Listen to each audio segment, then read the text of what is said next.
এই যে থোড়াই কেয়ার করে, হ্যাঁ, এখানে অনেকেই আপনার কাছে প্রশ্ন করেছেন যে ধরেন এই ইউনূস সরকার কিংবা আমি একটু প্রশ্নটা সুনির্দিষ্ট করে বলি, এই যে আওয়ামী লীগ আওয়ামী লীগের পতনের খলনায়ক সেনাপ্রধানের, মানে সেনাপ্রধানের সম্পৃক্ততা কতখানি আছে?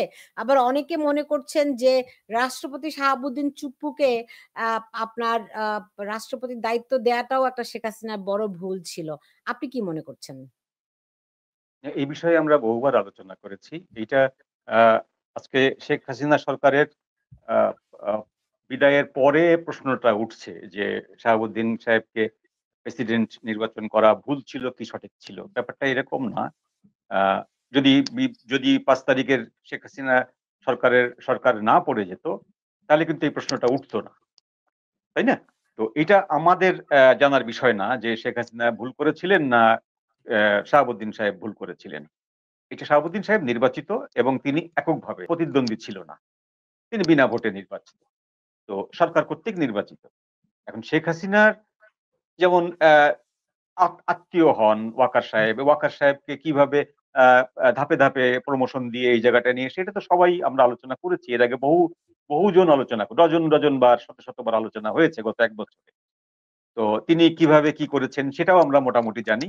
আজকে নতুন করে এই প্রসঙ্গ তোলার কোনো সুযোগ নেই যে ওয়াকার সাহেব বাঁচাতে পারতেন কি পারতেন না, সরকার রক্ষা করতে পারতেন কি পারতেন না। একটা জায়গাতেই আমরা মোটামুটি এক বাক্যে, সবাই এক বাক্যে আছে যে আহ, যে কোনো সেনাবাহিনীর দায়িত্ব হচ্ছে রাষ্ট্রকে রক্ষা করা, যে কোনো অবস্থাতেই। তো সেইখানে রাষ্ট্র রক্ষা পায়নি, সরকারকে রক্ষা করার দায়িত্ব হচ্ছে সেনাবাহিনীর, সরকার রক্ষা পায়নি। এখন না পাওয়ার ফলে সেই সেনাবাহিনীকে কে দায় দেবে, কে দায় কতটুকু দেবে, সেইটা কিন্তু আমাদের আর দেখার বিষয় না, সেটা হচ্ছে সম্পূর্ণ উপর মহলে, সরকারি মহলের বিষয়। তবে এটা ঠিক যে সেনাবাহিনীর প্রধান কর্তব্য হচ্ছে তার সরকারকে আগলে রাখা, দেশকে আগলে রাখা, জি, যেটি এখানে এখানে একজন একটা প্রশ্ন করেছেন যে স্বাক্ষর জালিয়াতি হয়ে থাকলে ভবিষ্যতে এর পরিণতিতে জড়িতদের তথা ইউনূসের বিরুদ্ধে কি ব্যবস্থা নেওয়ার কোনো সুযোগ আছে কিনা? ডেফিনেটলি সুযোগ আছে। স্বাক্ষর জালিয়াতি একটি বড় জালিয়াতি। স্বাক্ষর জালিয়াতি আইনগতভাবে এক ভয়ঙ্কর রকম একটি ক্রাইম এটি। হ্যাঁ, তো এই ক্রাইমের ডেফিনেটলি শাস্তি আছে। এবং এখন প্রশ্ন হচ্ছে যে এটি কারা উদ্ঘাটন করবেন বা আদৌ উদ্ঘাটিত হবে কিনা। আমাদের দেশে ফাইল চাপা পড়ে যাওয়ার যে বিষয়টি আছে, ফাইল ধামা চাপা পড়ে যাওয়া বা ফাইল হিম ঘরে চলে যাওয়া, হ্যাঁ, এরকম অনেক ফাইল কিন্তু হিম ঘরে চলে গেছে, জীবনেও কেউ কোনো হদিস পাননি, হদিস পাওয়া যায়নি। তো এই স্বাক্ষর জালিয়াতি যদি ঘটে থাকে তাহলে এটি একটি অবশ্যই ক্রাইম এবং সেই ক্রাইম শাস্তিযোগ্য। এবং আজ হোক, 10 বছর পরে হোক, 15 বছর, 20 বছর পরে হলেও কিন্তু এটি সামনে আসবে। জি, জি। পুলক ঘটককে আবার পেয়েছি আমরা। পুলক ঘটক, আপনি বলছিলেন আপনার ধারণা যে হয়তো শেখ হাসিনার সঙ্গে রাষ্ট্রপতির কোনো না কোনো ফর্মে হয়তো যোগাযোগ আছে। এটা অনেক বড় একটা স্টেটমেন্ট কিন্তু আপনি করেছেন। তো কিন্তু আমরা তো জানি যে রাষ্ট্রপতি এক ধরনের নজরবন্দি আছেন। তার গতিবিধি খুবই সীমিত। তার ফোন তো অবশ্যই রেকর্ড তো হয়ই, কোনো সন্দেহ নাই তাতে। তার প্রেস উইং পর্যন্ত তুলে দেওয়া হয়েছে। কিসের ভিত্তিতে আপনার এটা মনে হলো? দেখেন, তারপরেও তিনি রাষ্ট্রপতি এবং রাজনীতি এমন একটা জিনিস, আপনি যদি একবারে রাজতন্ত্রের আমল থেকে প্রভাত ষড়যন্ত্রের যত নাটকীয়তা আছে তার মধ্যে দেখবেন যে কোনো না কোনো ফর্মে তাদের যোগাযোগ বিভিন্ন রকম থাকে। শুধু প্রধানমন্ত্রীর সঙ্গে আছে এটা আমি মনে করি না। আমার ধারণা বিভিন্ন রাষ্ট্রের সঙ্গেও তার যোগাযোগ কম বেশি আছে। এটা সাধারণত রাষ্ট্র পর্যায়ে যখন যোগাযোগগুলো ফর্মালি হয়, তো ফর্মালি হলে সেটা মেসেজ যায়, কিন্তু ওনার ওই জন্য প্রেস উইংটা উঠিয়ে দেওয়া হয়েছে যে ওনার উইং সাধারণত ওনার অনুগত হয়ে কাজ করবে, কিন্তু সে প্রেস উইংটা জনাল ভাইকে তো প্রথমেই সরিয়েছে। যাই হোক, তো এই ব্যাপারগুলো হচ্ছে যে পরিপূর্ণভাবে যোগাযোগ বিচ্ছিন্ন করা এই প্রযুক্তির যুগে আরো কঠিন। যখন প্রযুক্তি এতদূর ছিল না তখনও প্রশস্ত কর্মকর্তা কর্মচারী থাকে, কাছের জন থাকে, ঘনিষ্ঠ জন থাকে। ইউনূসের ডান দিকের বায়ের লোক একজনও শাহাবুদ্দিন সাহেবের সঙ্গে যোগাযোগ করেন না বা করছেন না, এটা মানে চোখ বন্ধ করে বিশ্বাস করার কোনো কারণ আমি দেখি না। রাজনীতি এত গূঢ় এবং গভীর, রাষ্ট্র নিয়ে খেলা, তো হাজার হাজার মানুষ, নানা রকম ব্যাপার এটা। কিন্তু একটা কথা সত্য, যে যখন এই কথাটা অত্যন্ত অ্যালার্মিং কথা যে সরকার তার সঙ্গে যোগাযোগ করছে না। উনি কিন্তু বলেন যে ইউনূস আমার সঙ্গে দেখা করেনি। তার মানে যা কিছু করছে অবৈধভাবেই করছে। আমার কাছে বারবার আগে থেকেই মনে হয়েছে যে রাষ্ট্রপতির সঙ্গে নামে যে অধ্যাদেশ দেওয়া হচ্ছে, রাষ্ট্রপতির নামে বক্তব্য দেওয়া হচ্ছে, রাষ্ট্রপতি অমুক করেছেন, অমুকের শোক প্রকাশ করেছেন, অথচ তার মিডিয়া ইন্টারনেট এরা নিজেরা বানাচ্ছে এই গল্পগুলো। রাষ্ট্রপতি তো সাধারণত কি তার কখনো কখনো বিবৃতিটি হলে ওনার যে প্রেস সেক্রেটারি বা অথবা সামরিক সেক্রেটারি অথবা একান্ত সচিব, রাষ্ট্রপতির সচিব তিনি সাধারণত কথা বলতেন। রাষ্ট্রপতি তো মিডিয়ার সঙ্গে কম আসেন, ফরমাল কোনো ফাংশনে এসে উনি সাধারণত কথা বলেন, তার ভাষাটা ওই জায়গা থেকে আসে। তার এই উইং গুলো তার থেকে বিচ্ছিন্ন করা হয়েছে। এই করার মধ্য দিয়ে উনি যখন বলছে যে আমি সচিবকে জিজ্ঞেস করলাম যে প্রধানমন্ত্রীর পদত্যাগপত্র কই, সেটা উনি পাননি। রাষ্ট্রপতি বলেছেন এই কথা যে সচিবের প্রধানমন্ত্রীর পদত্যাগপত্র সেটাও আমি পাইনি। তার মানে সরকারের সঙ্গে তার কোনো যোগাযোগ বা এরা ফর্মালি রাষ্ট্র পরিচালনায় যেটা হওয়ার কথা, একটা রাষ্ট্রীয় সভ্যতা যাকে বলে, এই সভ্যতার কালচারটা মেনটেন করা হচ্ছে কিনা এটা তো ক্লিয়ার যে হচ্ছে না এটা। হ্যাঁ, তো সুতরাং এই জায়গাটা পুরোটাই গোলমেলে। কিন্তু রাজনীতি থেকে থাকে, একটা রাষ্ট্র চলছে। এখনো আমি বলছি যে বাস্তবিক রাষ্ট্রে একটা শূন্যতা চলছে। এখানে একটাই বৈধ পদ, একটা বৈধ প্রতিষ্ঠান আছে, সেইটা রাষ্ট্রপতি। এরা বাকি সবগুলো অবৈধ। সব প্রতিষ্ঠান অলরেডি নানাভাবে মানে উপদেষ্টার তো কোনো পদই নেই, এটা একটা বায়বীয় পদ হয়ে আছে। আপনার বললাম যে স্পিকার সহ সংসদ ওই অবস্থায়। আপনার বিচার বিভাগ কিভাবে হয়েছে, একেবারে তো অদ্ভুত ঘটনা যে দলবল করে হামলা করে বিচার বিভাগে নতুন বিচারক যে বসা দিয়ে এসছে। এইরকম একটা বাস্তবতা রাষ্ট্র চলতেছে। শুধুমাত্র একটা নির্বাচিত প্রতিষ্ঠান, বৈধ প্রতিষ্ঠান আছে যার নামে রাষ্ট্রটা চলছে। সুতরাং ওই জন্যই আমি বলি যে শুধু আবেগতাড়িত হয়ে চুপ্পু ভালো না, অমুক ভালো না, এটা পছন্দ হয়, এইটা ব্যাপারটা ওইরকম না। আসলে একটা রাষ্ট্র চলতে হয়, তো রাষ্ট্রের প্রধান হিসেবে একজন ব্যক্তি আছেন এবং তিনি বৈধ। কে হলে ভালো হতো জানি না। আমি যদি শেখ হাসিনা ওই সময়ে, আমি বেশি খুশি হতাম শাহাবুদ্দিনের চেয়ে। বাংলাদেশের ইতিহাসে এখনো হয়নি একজন কৃষককে যদি রাষ্ট্রপতি করতো। কেন নয়?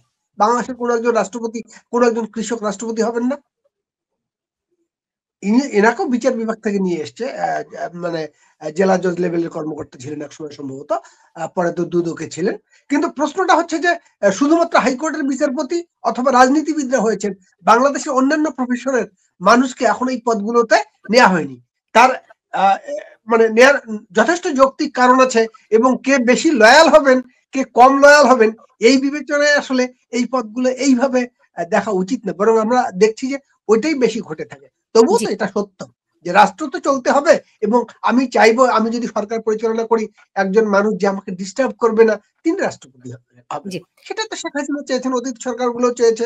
বরং শেখ হাসিনা ব্যত্যয় ঘটিয়ে শাহাবুদ্দিনকে রাষ্ট্রপতি করেছিলেন, একজন নিরপেক্ষ মানুষকে। এগুলো ঘটেছে। তো সাধারণত সরকার নিজেদের লোককেই ওইরকম একটা গুরুত্বপূর্ণ জায়গায় রাখে, এটা হয়েছে। আমি মনে করি না যে শাহাবুদ্দিন সাহেব রাষ্ট্রপতি থাকা অবস্থায় নিজের কোনো রং করেছে। ইউনূসকে রাষ্ট্রপতি করা হতে পারে, ডক্টর ইউনূস নিজেই রাষ্ট্রপতি হয়ে যেতে পারেন। এখানে দুই একজন দর্শক মন্তব্যও করেছেন এরকম। না, ওইটা বললাম তো যে ওই ব্যাপারটা নির্ভর করে স্যালুটের উপর।